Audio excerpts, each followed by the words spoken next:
بسم اللہ الرحمن الرحیم۔ بسم اللہ الرحمن الرحیم۔ السلام علیکم ورحمۃ اللہ وبرکاتہ۔ امید ہے آپ تمام حضرات خیریت سے ہوں گے۔ آج ہم سنن نسائی جلد اول کا سبق نمبر 51 پڑھنے جا رہے ہیں، اور اس سبق میں انشاءاللہ ہم باب ترک الوضوء من ذالک پڑھیں گے، یعنی مس ذکر کرنے سے وضو واجب نہیں ہوتا۔ اس باب کے تحت مصنف ان حدیث کو لائیں گے جن میں اللہ کے رسول صلی اللہ علیہ وسلم نے یہ فرمایا کہ مس ذکر سے وضو نہیں ٹوٹتا۔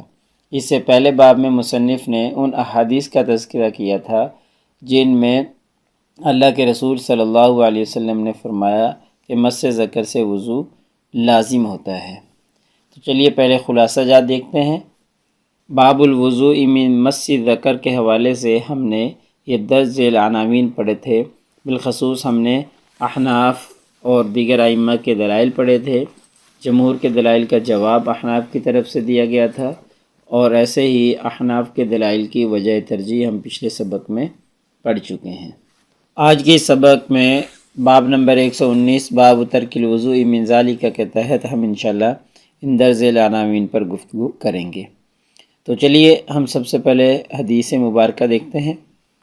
اخبرنا حناد عن ملازم قال حدثنا عبد الله بن بدر عن قيس بن طلق بن علي عن أبيه قال خرجنا وفدا حتى قدمنا على رسول الله صلى الله عليه وسلم فبايعناه وصلينا معه فلما قضى الصلاة جاء رجل كأنه بدوي فقال یا رسول اللہ صلی اللہ علیہ وسلم ما ترى في رجل مس ذکرہ فی الصلاة قال وهل هو الا مزغة منك او بضعة منك۔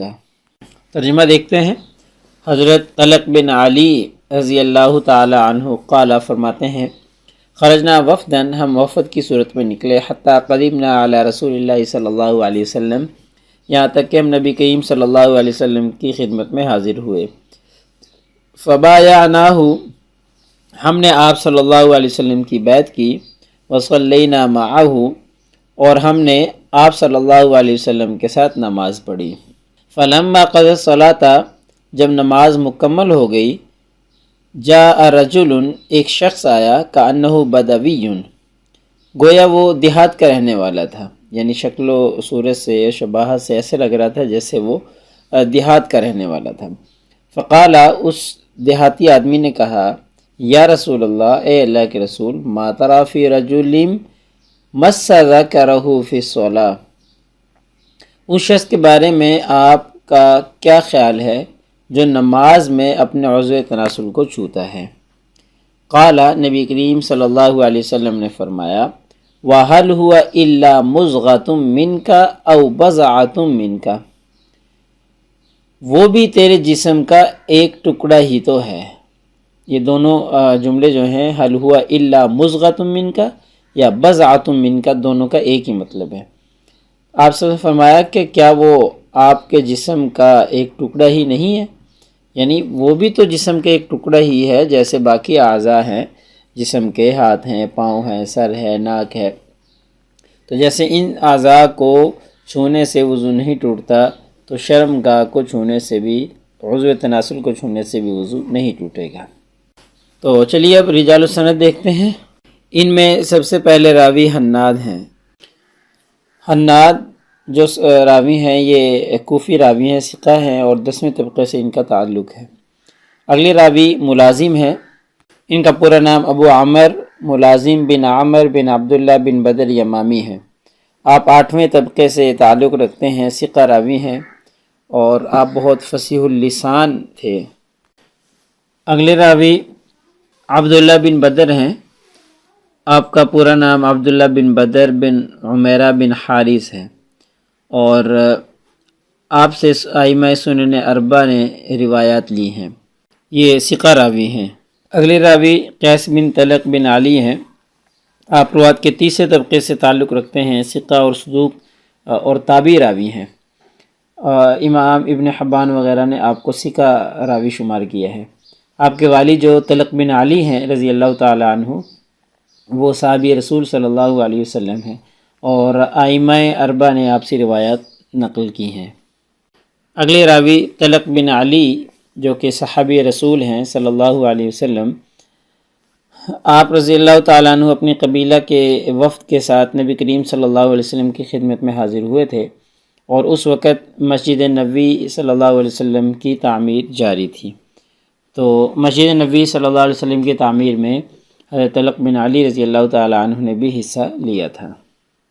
یہاں پر آپ کا نام طلق بن علی ہے، اور طلق بن ثمامہ یہ بھی آپ کا نام ذکر کیا گیا ہے۔ لطائف السند دیکھتے ہیں۔ لطائف السند میں سے پہلی خصوصیت اس سند کی یہ ہے کہ یہ خماسیات میں سے ہے، یعنی مصنف کے اور نبی کریم صلی اللہ علیہ وسلم کے درمیان 5 واسطے ہیں۔ اور ایک خصوصیت اس سند کی یہ ہے کہ اس کے سارے راوی جو ہیں وہ ثقہ ہیں۔ اور ایک خصوصیت اس سند کی یہ بھی ہے کہ اس سند کے جو پہلے راوی ہیں وہ کوفی ہیں، اور باقی جتنے بھی راوی اس سند میں مذکور ہیں وہ سارے کے سارے یمامی ہیں۔ اور ایک خصوصیت اس سند کی یہ ہے کہ اس میں تابعی نے تابعی سے روایت کی ہے۔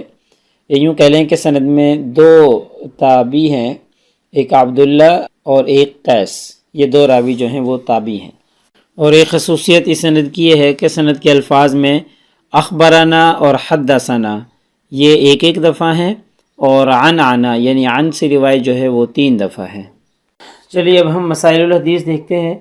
مسائل الحدیث میں یہ مسئلہ معرکۃ الآراء مسائل میں سے ہے۔ پہلے ہم اس کا تذکرہ کر چکے ہیں بے تفصیل کہ مس ذکر ناقض وضو نہیں ہے، یہ احناف کا مسلک ہے، اور احناف کے دلائل جو ہیں ان میں سب سے قوی دلیل یہ حدیث مبارکہ ہے جو ابھی ہم نے پڑھی ہے۔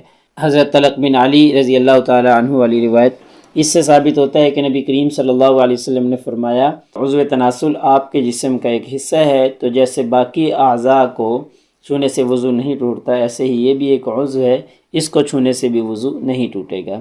یہ احناف کا مسلک ہے، اور اس پر ہم نے بالتفصیل گفتگو کر لی ہے کہ دیگر ائمہ کے دلائل کیا ہیں، ان کا مسالک کیا ہیں، بالتفصیل ہم دیکھ چکے ہیں۔ تو چلیے اب فوائد و نکات پر بات کرتے ہیں۔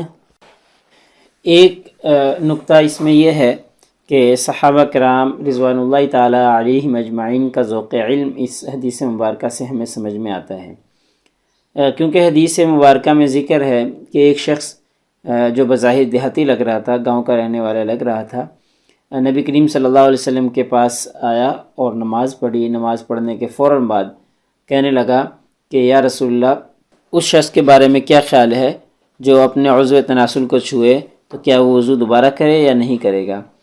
تو صحابہ کرام اپنی عبادات میں، اپنی طہارت میں یا دیگر مسائل سیکھنے میں بہت زیادہ حریص تھے، اور بلا جھجک نبی کریم صلی اللہ علیہ وسلم سے سوالات پوچھ لیا کرتے تھے۔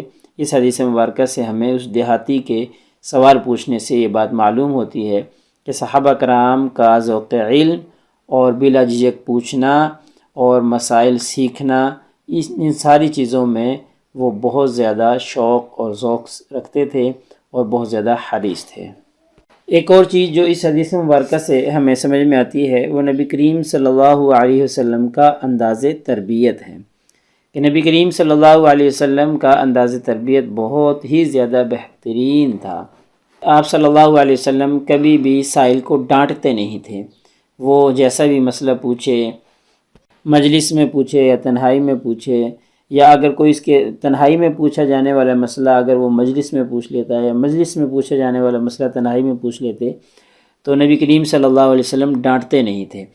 تو صحابی جو کہ دیہات کے رہنے والے تھے، انہوں نے عضو تناسل کو چھونے کے حوالے سے مسئلہ پوچھا، اور یہ انفرادی پوچھا جانے والا مسئلہ تھا، انہوں نے مجلس میں یہ مسئلہ پوچھ لیا، تو نبی کریم صلی اللہ علیہ وسلم نے ان کو ڈانٹا نہیں، بلکہ ایک جملے میں ان کی تشویش کو دور کر دیا، اور نہایت ہی شفقت والے انداز میں، نہایت ہی محبت والے انداز میں ان کو سمجھا دیا کہ حل ہوا الا مضغۃ منک، کیا وہ آپ کا عضو ہی نہیں ہے؟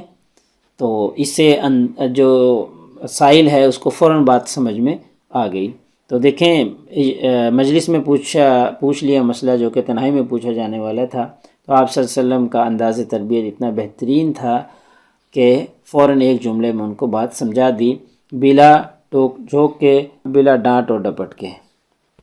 اس حدیث مبارکہ سے ایک اور بات یہ سمجھ میں آتی ہے کہ سفری مشقت اور دین کی طلب یہ دونوں چیزیں لازم ملزوم ہیں، کیونکہ حدیث مبارکہ کے شروع میں ذکر ہے کہ حضرت طلق بن علی رضی اللہ تعالیٰ عنہ فرماتے ہیں کہ ہم ایک وفد کی صورت میں نکلے، یہاں تک کہ ہم نبی کریم صلی اللہ علیہ وسلم کی خدمت میں حاضر ہوئے۔ اس بات سے یہ بات سمجھ میں آتی ہے کہ دین سیکھنے کے لیے سفر کرنا اور اہل علم کی مجالس میں بیٹھنا یہ صحابہ کرام رضوان اللہ تعالیٰ علیہم اجمعین کی سنت ہے۔ دیکھیں وہ وفد کی صورت میں نکلے اور مشقت سفر کی برداشت کر کے نبی کریم صلی اللہ علیہ وسلم کی خدمت میں پہنچے تھے، تو اس سے ثابت ہوتا ہے کہ دین سیکھنے کے لیے مشقت برداشت کرنی پڑتی ہے۔ ایسے ہی وہ دیہاتی صحابی جو ہیں وہ بھی سفر کر کے دیہات سے شہر میں نبی کریم صلی اللہ علیہ وسلم کے پاس پہنچے تھے، تو انہوں نے بھی علم سیکھا، یہ مسئلہ نبی کریم صلی اللہ علیہ وسلم سے پوچھا، اور ظاہر ہے وہ بھی سفر کی مشقت برداشت کر کے نبی کریم صلی اللہ علیہ وسلم کی خدمت میں حاضر ہوئے تھے۔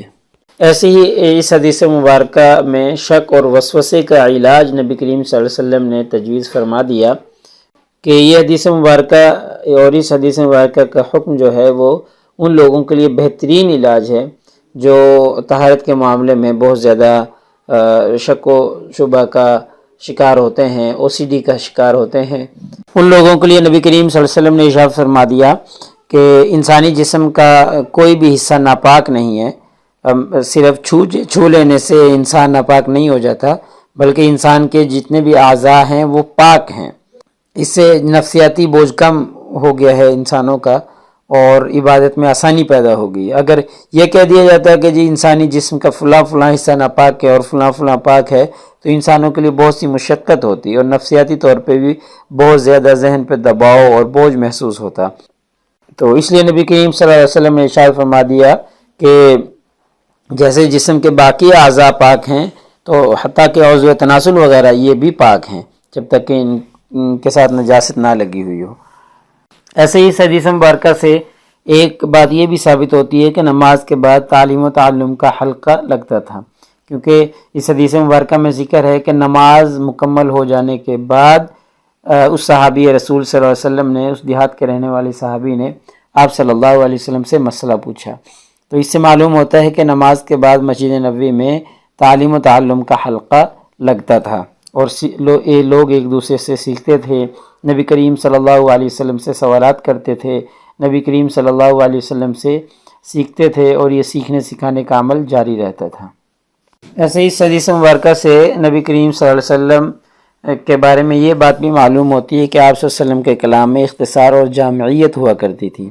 یہی وجہ ہے کہ نبی کریم صلی اللہ علیہ وسلم نے سوال کے جواب میں لمبی چوڑی تقریر نہیں کی، بلکہ آپ صلی اللہ علیہ وسلم نے چند الفاظ میں ایک بہت لمبی تقریر کو سمو دیا۔ حل ہوا الا مضغۃ منک، یہ 4-5 الفاظ ہیں، ان میں آپ صلی اللہ علیہ وسلم نے ایک بہت لمبی چوڑی تقریر کو، دریا کو کوزے میں بند کرنا، یہ مثال یہاں پر منطبق ہوتی ہے کہ اتنی لمبی چوڑی تقریر کو چند الفاظ میں سمو دیا۔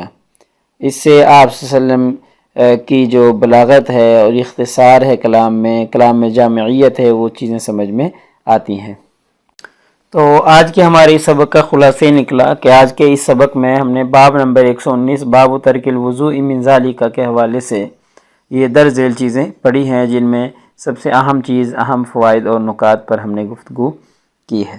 جزاکم اللہ خیر۔ السلام علیکم ورحمۃ اللہ وبرکاتہ۔ اللہ پاک آپ سب لوگوں کا حامی و ناصر ہو۔ اگلے سبق تک اجازت چاہتا ہوں۔